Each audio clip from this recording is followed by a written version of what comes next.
Alright, here we go with level 3 on this iceberg. Yoel Romero fight. This entry is referring to a title fight between Adesanya and Yoel Romero. Many people call it one of the worst fights of all time. I mean, the worst title fight of all time, at least.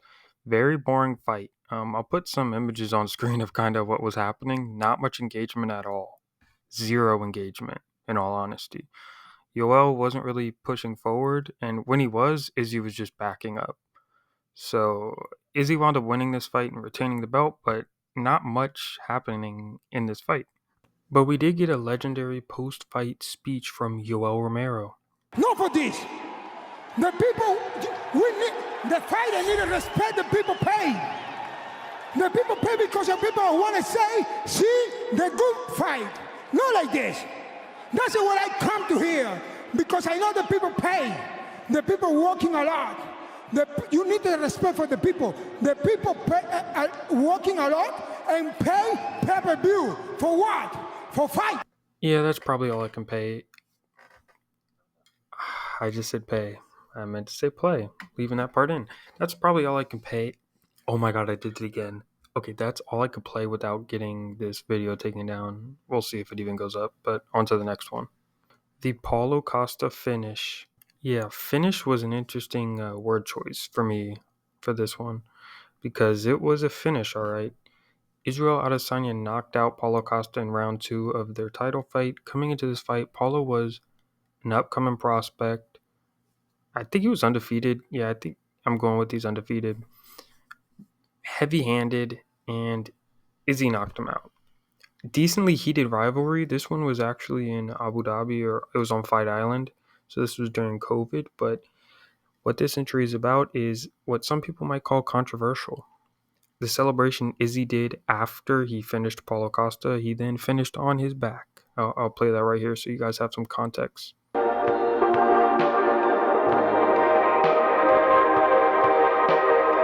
In all honesty, in the moment, I thought it was pretty funny. I thought it was a funny celebration.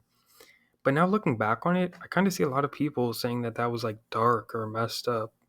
It's MMA, so like, what the fuck do you expect? But to add on to the lore, Paulo Costa he claims that he lost because the night before he drank too much wine and he came into the fight drunk. So, yep, new headline's going to be Izzy took advantage of a drunk man and finished on his back. Yeah, so that's all for that entry. Not much, not dark, but I think it's a pretty funny entry. Manel Cap. This one's going to be kind of a brief entry. This is just referring to Manel Cap and Adesanya getting into it at a press conference before Izzy was set to fight Sean Strickland. They kind of went back and forth. Manel Cap was upset because Kai France, someone who was a teammate of Izzy, pulled out of his fight due to a concussion, right? But he showed up during the press conference, and Manel Cap did not like that. So he started going after him, and Izzy stands up for his teammate, literally and metaphorically. And Cap does not hold back and goes right back at him while they're 5 feet away from each other. And we got a big boy Taito Ivasa in the middle, kind of trying to separate it out a little bit. The moment, it was pretty heated, pretty funny on Manel's part. Manel said even after he's undefeated in the streets, he doesn't care how big Adesanya is. But even after all that, recently, this is filmed after the DDP loss, but Manel Cap said that Adesanya is going to win. If you know anything about if you know anything about Manel Cap, you would know why he picks Adesanya, even though he doesn't like him. But that will be for a whole nother video. The final entry on this layer is the John Jones beef. This entry right here is probably the craziest to look back on, in all honesty, because so much has changed since then. To summarize it, well, let me start off with where they are now. They're cool, they're fine, but it's weird to see how at one point people were thinking Izzy would be able to move up to 205 and fight Jones. Jones is a heavyweight and Izzy's right now on a losing streak at middleweight. And Jones is about to retire and beat up Stipe. So what a crazy turn of events.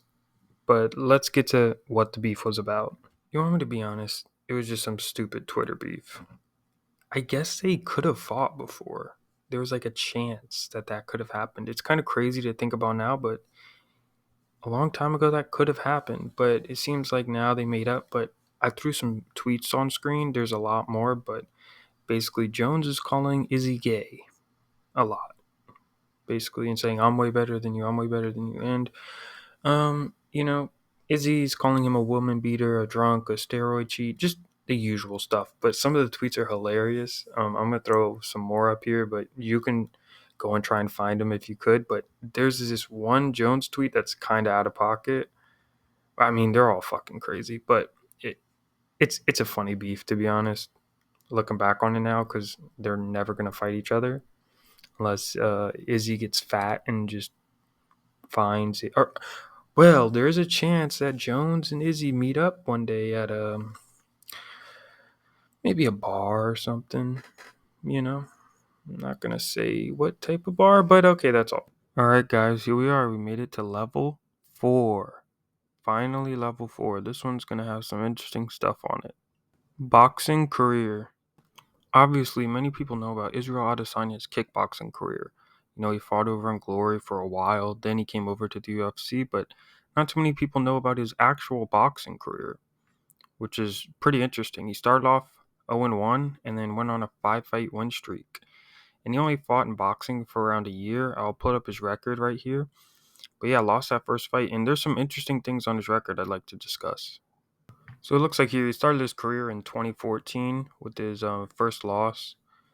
And yeah, he lost by unanimous decision. I think he claims that it was like bad scoring or something like that, but whatever. He lost his first fight. Then he comes back and fights in an actual tournament. He was fighting at cruiserweight. And yeah, interesting to see he won 3 fights in one day.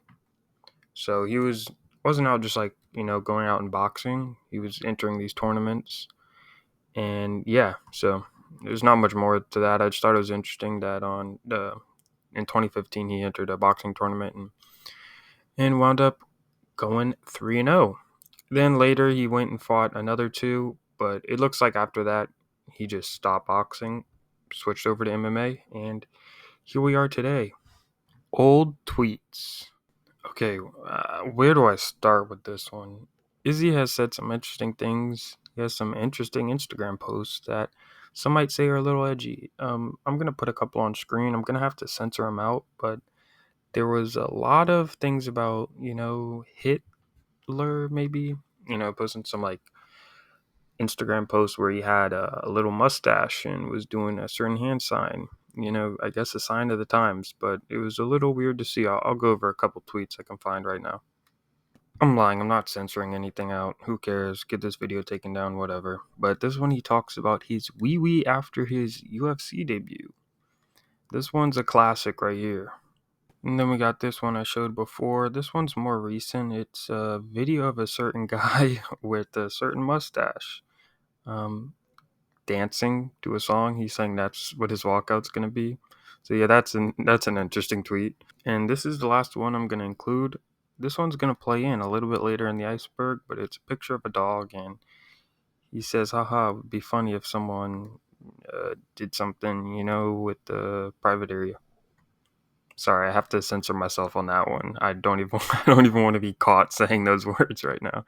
Okay, and last thing on this, before anyone comments like, "Oh, we're pulling up old tweets, trying to make them look bad," I could really care less about any of this stuff. This stuff doesn't really matter to me. Could care less. Me personally, I enjoy his fight style.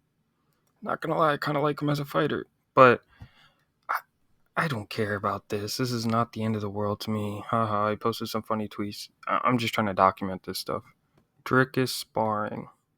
Alright, I know this was included a little early on the iceberg, but now right now, today is the 24th of August. So this is after the Israel Adesanya loss. So I just want to include this just to say, Izzy got submitted by Drickus. This is my new entry. The sparring was a fight.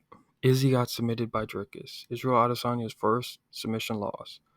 Pretty fun fight to watch, but Izzy lost to Drickus.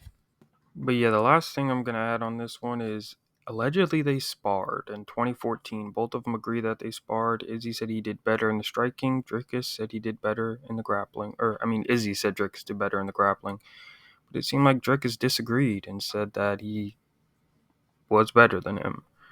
2014 was a while ago, 10 years ago. So in that footage, I guess they might have sparred later that day, but they both claimed to have fought each other. And, both sides saying that they got the better of one another.